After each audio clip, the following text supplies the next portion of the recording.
ನಮಸ್ಕಾರ. Doctor Anjanappa, surgical gastroenterologist. ನನಗೆ ಈಗ 70 ವರ್ಷ. I am 70 year old. ಬರೋ ಜೂನ್ಗೆ ತಮಗೆಲ್ರಿಗೂ ಅನಿಸ್ದಂಗೆ ನನ್ನನ್ನು ನೋಡಿದಾಗ ಯಾರನ್ನು ಡಾಕ್ಟ್ರ್ ಎಷ್ಟು ಆಕ್ಟಿವ್ ಆಗಿದ್ದೀರಲ್ಲ, ಹೆಲ್ತಿ ಆಗಿದ್ದೀರಲ್ಲ ಅಂತಾರೆ. ನಿಮ್ಮ ಇನ್ಫಾರ್ಮೇಷನ್ಗೆ I am a diabetic patient. ಭಾಳ ಜನ ಹೇಳ್ಕೊಳ್ಳಿಕ್ಕೆ ಹಿಂದೆ ಮುಂದೆ ನೋಡ್ತಾರೆ. ಯಾಕಂದರೆ ಯಾರ್ದನ್ನ ಮನೆಗೆ ಹೋದರೆ ಶುಗರ್ಲೆಸ್ ಕೇಳಲಿಕ್ಕೂ ಕೂಡ ಹಿಂದೆ ಮುಂದೆ ನೋಡ್ತಾರೆ. ಒಬ್ಬ ಸಕ್ಕರೆ ಡಯಾಬಿಟಿಕ್ ಪರ್ಸನ್ನು ಎಷ್ಟು ಆಕ್ಟಿವ್ ಇರ್ಬೋದಾ ಅಂತ ಇನ್ನೊಂದು ಅನುಮಾನ. ಏನಾದರೂ ಸೀಕ್ರೆಟ್ ಇದೆಯಾ? ಅದಕ್ಕೆ ಏನು ನಿಮ್ಮ ದಿನಚರಿ ಹೆಂಗೆ ಅಂತ ಮೊದಲು ಒಂದು ಸ್ಟೇಟ್ಮೆಂಟ್ ಹೇಳ್ಬಿಡ್ತೀನಿ. ತುಂಬ ಜನ ನನ್ನ ಹತ್ರ ತುಂಬ ವೀಕ್ನೆಸ್ಸು ಡಾಕ್ಟ್ರೆ, ಸುಸ್ತು ಜಾಸ್ತಿ ಡಾಕ್ಟ್ರೆ ಅಂತ ಗ್ಲೂಕೋಸ್ ಹಾಕ್ಸ್ಕೊಳಕ್ಕೆ ಬರ್ತಾರೆ. ಅವ್ರಿಗೊಂದು ಮಾತು ಹೇಳ್ತೀನಿ ನಾನು. ಯಾವುದೇ ಒಬ್ಬ ಮನುಷ್ಯನ ಸ್ಟ್ರೆಂತು ಇರೋದು ಮೈಂಡ್ನಲ್ಲಿ. Your strength is in your mind, not in your body. ತುಂಬ ಜನ ಸುಸ್ತು ಅನ್ಕೋತಾರೆ. ನೀನು ಸುಸ್ತು ಅಂದ್ಕೊಂಡ್ರೆ ನೀನು ಸುಸ್ತು.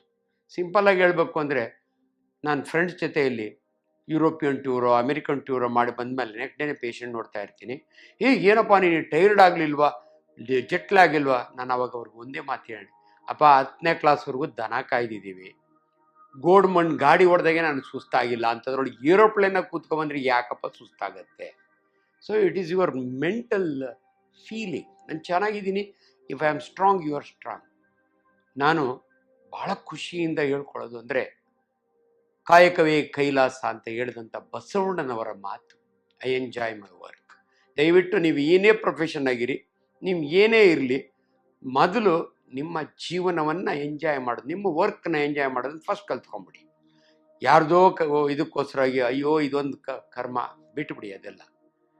ಬಟ್ ಬೆಳಗ್ಗೆಯಿಂದ ಸಂಜೆವರೆಗೂ ಒಬ್ಬ ಮನುಷ್ಯ ಹೆಂಗೆ ಜೀವನ ಮಾಡಬೇಕು, ಹೆಂಗೆ ಆಕ್ಟಿವ್ ಆಗಿರಬೇಕು, ಸರಳವಾಗಿ ಹೇಳಬೇಕು ಅಂದರೆ, early to bed is early to rise is good for health. ಅಂದರೆ ಬೆಳಗಿನ ಜಾವ ಬೇಗ ಎದ್ದೋಳಿ. ಬೆಳಗಿನ ಜಾವ ಎದ್ದೋಳಿ ಅಂತಲ್ಲ, ಬೇಗ ಎದ್ದೋಳಿ. ಸೂರ್ಯೋದಯಕ್ಕೆ ಮೊದಲೇ ಎದ್ದೋಳೋದು ಯಾವಾಗಲೂ ಕೂಡ ಹಿರಿಯ ಹೇಳಿರೋ ಮಾತು ಕರೆಕ್ಟ್ ಟೈಮ್ ಮಲ್ಕೊಳ್ಳಿ.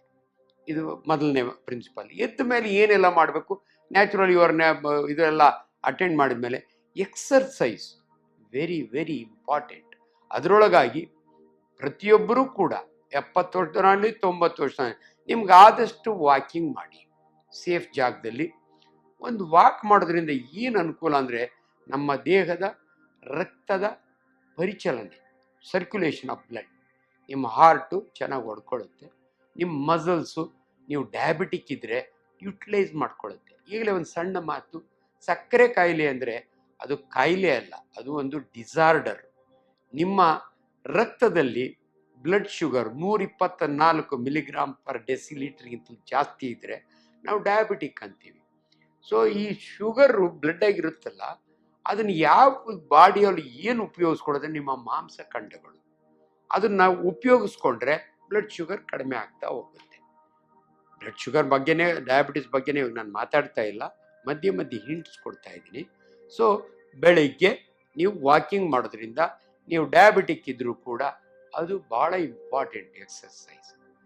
ನೆಕ್ಸ್ಟು ಡಯಾಬಿಟಿಕ್ಕಿನಿಂದ ಡಯಟ್ ಬಗ್ಗೆನೇ ಒಂದು ಮಾತು. ದಯವಿಟ್ಟು ಹಳೆ ಕಾಲದಿಂದಲೂ ಕೂಡ ಅಯ್ಯೋ ನಾನು ಸಕ್ಕರೆ ಕಾಯಿಲೆ ಬಂದರೆ ಅನ್ನ ಉಣಬಾರ್ದಂತೆ ಅಂತಾರೆ, ಸಕ್ಕರೆ ಬದಲು ಬೆಲ್ಲ ಒಳ್ಳೆಯದು ಅಂತಾರೆ. ಇವೆಲ್ಲ ನಿಮಗೆ ಸಿಂಪಲ್ ಕ್ಲಾರಿಫಿಕೇಶನ್. ನೋಡಿ, ನಮ್ಮ ಭಾಷೆಯಲ್ಲಿ ಕ್ಯಾಲರಿ ಅಂತೀವಿ ನಾವು. ನೀರಿಗೆ ಕ್ಯಾಲರಿ ಇಲ್ಲ, ಬೇರೆ ಎಲ್ಲ ವಸ್ತುಗಳಿಗೂ ಕ್ಯಾಲರಿ ಇರ್ತೀವಿ. ನಮ್ಮಲ್ಲಿ ಇನ್ನೊಂದು ಮಾತಿದೆ, ಗ್ಲೈಸೆಮಿಕ್ ಇಂಡೆಕ್ಸ್ ಅಂತೀವಿ. ಯಾಕೆ ಜನ ಎಲ್ಲ ಮುದ್ದೆ ಒಳ್ಳೆಯದು ಅಂತಾರೆ? ಇವತ್ತು ದಪ್ಪಕ್ಕಿ ಅನ್ನ ಮುದ್ದೆ ಅಷ್ಟೇ ಒಳ್ಳೆಯದು. ಮೈದಾ, ಪಾಲಿಶ್ಡ್ ರೈಸು ಅವು ಒಳ್ಳೇದಲ್ಲ. ಅಂದರೆ ಏನಂದರೆ ಗ್ಲೈಸೆಮಿಕ್. ನೋಡಿ, ನೀವು ಪಾಲಿಶ್ಡ್ ರೈಸ್ ಉಂಡ್ರೆ ನೀವು ಉಂಡ ಮೇಲೆ ನಿಮ್ಮ ರಕ್ತ ಶುಗರ್ ಹಿಂಗೋಗುತ್ತೆ. ನೀವು ದಪ್ಪಕ್ಕಿ ಅನ್ನ ಮುದ್ದೆ ಅಂದರೆ ಹಿಂಗೋಗುತ್ತೆ. ಅಂದರೆ ಸಡನ್ ರೈಸ್ ಆಗಲ್ಲ. ಅದೇ ಬಾಯಿಗೆ ಸಕ್ಕರೆ ಹಾಕೊಳ್ಳಿ ಹಿಂಗೋಗುತ್ತೆ. ಬೆಲ್ಲಕ್ಕೂ ಸಕ್ಕರೆಗೂ ವ್ಯತ್ಯಾಸ ಇಲ್ಲ ಕ್ಯಾಲರಿ ವೈಸ್. ಬೆಲ್ಲ ಒಂದು ಅಡ್ವಾಂಟೇಜ್ ಏನಂದರೆ ಅದರೊಳಗೆ ಐರನ್ ಇರುತ್ತೆ, ಸಮ್ಟೈಮ್ಸ್ ಕಾಪರು ಇರುತ್ತೆ, ಜಿಂಕು ಇವೆಲ್ಲ ಇರ್ತವೆ. ಅದೊಂದರಿಂದ ನಿಮಗೆ ಒಳ್ಳೇದು ಅನಿಸ್ಬೋದೇ ಹೊರತು ಸಕ್ಕರೆ ಕಾಯಿಲೆಯವರಿಗೆ ಬೆಲ್ಲ ಅಥವಾ ಸಕ್ಕರೆ ಎರಡೂ ಕೂಡ ಸೇಮ್. ಅಂದರೆ ಅವಾಯ್ಡ್ ಆದಷ್ಟು ಸಕ್ಕರೆ, ಬೆಲ್ಲ, ಜೇನುತುಪ್ಪನ ಅವಾಯ್ಡ್ ಮಾಡಿ ಅಂತ ಹೇಳ್ತೀನಿ. ಇಲ್ಲಿ ಆಚುಪಾಚು ಮಾತಾಡ್ತಾ ಇದ್ದೀನಿ, ಎಲ್ಲ ಕಂಪ್ಲೀಟ್ ಡೀಟೇಲ್ಸ್ ಕೊಡ್ತಾ ಇಲ್ಲ. ಸಕ್ಕರೆ ಕಾಯಿಲೆ ಇರೋರು ದಿನಕ್ಕೊಂದು ಹಣ್ಣು ತಿನ್ಬೋದು. ಅದರೊಳಗೆ ಚೇಪೆ ಹಣ್ಣು, ಸೀಬೆ ಹಣ್ಣು, ಹೂವು ಕ್ಯಾಲ್ರಿ ಕಡಿಮೆ ಇರುತ್ತೆ, ಫೈಬರ್ ಜಾಸ್ತಿ ಇರುತ್ತೆ. It's a wonderful fruit. ಬೇಕಾದ್ರೆ ಒಂದು ಏಲಕ್ಕಿ ಬಾಳೆಹಣ್ಣು ತಿನ್ನಿ, ಒಂದು ಪಚ್ಚ ಬಾಳೆಹಣ್ಣು ತಿನ್ನಿ. ಚುಕ್ಕೆ ಬಾಳೆಹಣ್ಣು ಭಾಳ ಜನ ಖುಷಿ ಪಡ್ತಾರೆ, ಅದರೊಳಗೆ ಫೈಬರ್ ಕಡಿಮೆ ಆಗುತ್ತೆ, ಶುಗರ್ ಜಾಸ್ತಿ ಆಗುತ್ತೆ. ಇವೆಲ್ಲ ಸರಳ ವೈಜ್ಞಾನಿಕ ಸತ್ಯಗಳು ನಿಮ್ಗೆ ಅರ್ಥ ಆಗಿರಬೇಕು. ಪಪಾಯ ತಿನ್ನಿ, ಹೀಟ್ ಅಲ್ಲ. ತುಂಬ ಜನ ನಮ್ಮ ಹಳೆ ಭಾಷೆ ಇದೆಯಲ್ಲ, ದಯವಿಟ್ಟು ಚೇಂಜ್ ಆಗಿ. ಪಪಾಯ ತಿಂದರೆ ಹೀಟು, ಉಷ್ಣ, ಕೋಳಿ ತಿಂದರೆ ಹೀಟು, ಅವೆಲ್ಲ ಬಿಟ್ಬಿಡಿ. ನೀವು ನಾನ್ ವೆಜಿಟೇರಿಯನ್ ಆದರೆ ಕೋಳಿ ತಿನ್ಬೋದಾ? ಇಲ್ಲ ಡಾಕ್ಟ್ರೆ, ಅದರಲ್ಲಿ ಫೈಬರ್ ತಿನ್ನಿ, ಬೇಡ ಅನ್ನಲ್ಲ. ಕೋಳಿ ಏನು ಹೀಟ್ ಆಗಲ್ಲ. ಯೂಶಲಿ ಚಿಕನ್ ಎಲ್ಲ ಸ್ಕಿನ್ ಔಟ್ ಚಿಕನ್ ಅಂತ ತೊಗೊಂಡು ತಿಂತಾರೆ.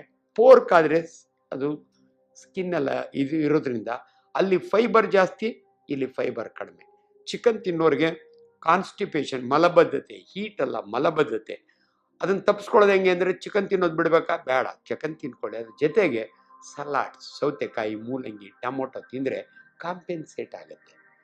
ಇಂಥ ಸಣ್ಣ ಸಣ್ಣ ಸರಳ ಸತ್ಯಗಳನ್ನ ನಿಮಗೆ ಅರ್ಥ ಆಗಲಿ ಅಂತ ನಾನು ಹೇಳ್ತಾ ಇದ್ದೀನಿ. ಸೊ ದಯವಿಟ್ಟು ನಿಮ್ಮ ಫುಡ್ಡನ್ನು ಎಂಜಾಯ್ ಮಾಡಿ. ಊಟ ಬಲ್ಲವನಿಗೆ ರೋಗವಿಲ್ಲ. ದೊಡ್ಡವ್ರು ಹೇಳಿರೋ ಮಾತು ಎಷ್ಟು ಚೆನ್ನಾಗಿದೆ ಅಂದರೆ ಅದು ಸತ್ಯ. ನಿಮಗೆ ಗೊತ್ತಿರ್ಬೇಕು ಹೆಂಗೆ ತಿನ್ನಬೇಕು ಅಂತ. ಸೊ ಮಾತಾಡ್ತಾ ಮಾತಾಡ್ತಾ ನನ್ನ ದಿನಚರಿ ಬಗ್ಗೆ ಮಿತ್ರರು ಕೇಳಿದ್ರಿಂದ ನಾನು ಹೇಳ್ತಾ ಹೋಗ್ತಾ ಇದ್ದೀನಿ. ಸೊ ಬೆಳಗ್ಗೆ ನಾನು ಕರೆಕ್ಟ್ ಟೈಮ್ಗೆ ಎದ್ದೊಳ್ತೀನಿ, 6-6:30. ಎದ್ದ ಮೇಲೆ ನಾನು ವಾಕ್ ಮಾಡ್ತೀನಿ 35 minutes, at least 5 days in a week. ಒಂದು ದಿನ ರಾತ್ರಿ ಎಮರ್ಜೆನ್ಸಿ ಆಪ್ರೇಷನ್ ಮಾಡಿ ಲೇಟಾಗಿ ಮಲ್ಕೊಂಡ್ರೆ ಆಗಲ್ಲ.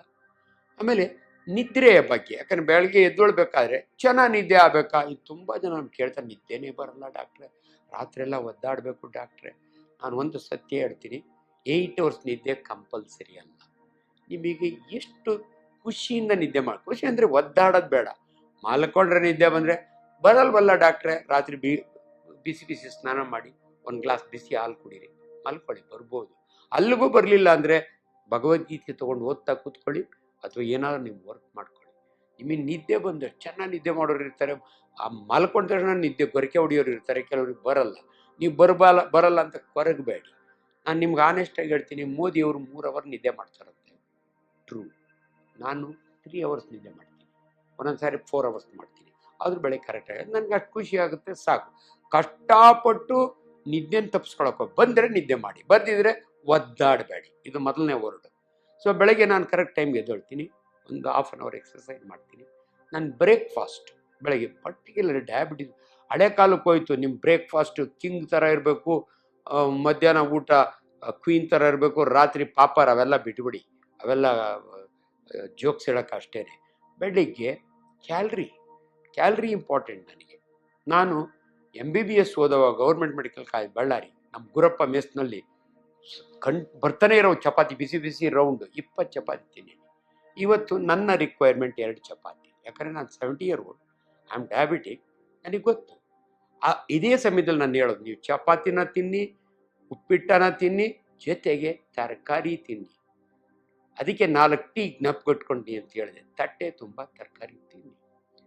ಹಾಗೆ ಎಲ್ಲೋ ಒಂದು ಕಡೆ ಇದು ನಮ್ಮ ಪರ್ಸನಲ್ ಹ್ಯಾಬಿಟ್ಸು, ಪರ್ಸನಲ್ ಇದು ಹೇಳೋವಾಗೆ ಫ್ಯಾಮಿಲಿನೂ ಕನ್ಸಿಡರ್ ಮಾಡಬೇಕು.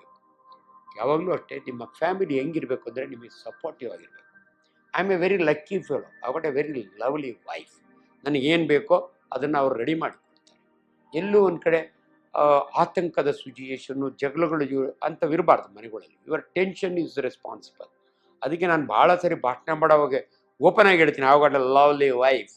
ಒಂದ್ಸರಿ ಚಪ್ಪಾಳೆ ಹೊಡಿರಿ ಅಂತ ಚಪ್ಪಾಳೆ ಹೊಡಿಸ್ತೀನಿ. ಆಮೇಲೆ ಹೇಳ್ತೀನಿ ಹೆಣ್ಮಕ್ಳಿಗೆ, ಮನೆಗೆ ಹೋದ್ಮೇಲೆ ಆಂಜನಪ್ಪ ಡಾಕ್ಟ್ರ್ ಹೇಳಿದ್ದಾರೆ ಅಂತ ಅವ್ರ ಮುಂದೆ ನಿಂತ್ಕೊಂಡು ಒಂದ್ಸರಿ ನಾನು ಲವ್ಲಿ ವೈಫ್ ಅನ್ರಿ ಅನ್ಸ್ಕೊಳ್ಳಿ, ಅನ್ನೋರ್ಗೂ ಬಿಡಬೇಡಿ. ಇದು ಮೆಡಿಸಿನ್, ನಾನು ಸುಮ್ಮನೆ ತಮಾಷೆಗಳಲ್ಲ. Even the family is happy, all your problems will be under control. So I am lucky in that way. So ಬರ್ತೀನಿ.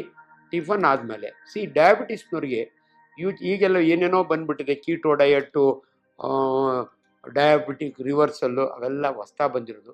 ಹಳೆ ಕಾಲದ ಪ್ರಕಾರ ನೋಡಿ, ಡಯಾಬಿಟಿಸ್ನ 3 ಫುಡ್ ಅಲ್ಲ, 3 ಮೀಲ್ಸ್ ಅಲ್ಲ, 5 ಮೀಲ್ಸ್. 5 ಮೀಲ್ಸ್ ಅಂದರೆ ಬೆಳಗ್ಗೆ ಟಿಫನ್ ನೀವು 2 ಇಡ್ಲಿ ತಿನ್ನಿ, 2 ಚಪಾತಿ ತಿನ್ನಿ, ಒಟ್ಟಿನಲ್ಲಿ ಲಿಮಿಟೆಡ್, ಸೊಪ್ಪು ತರಕಾರಿ ಜಾಸ್ತಿ.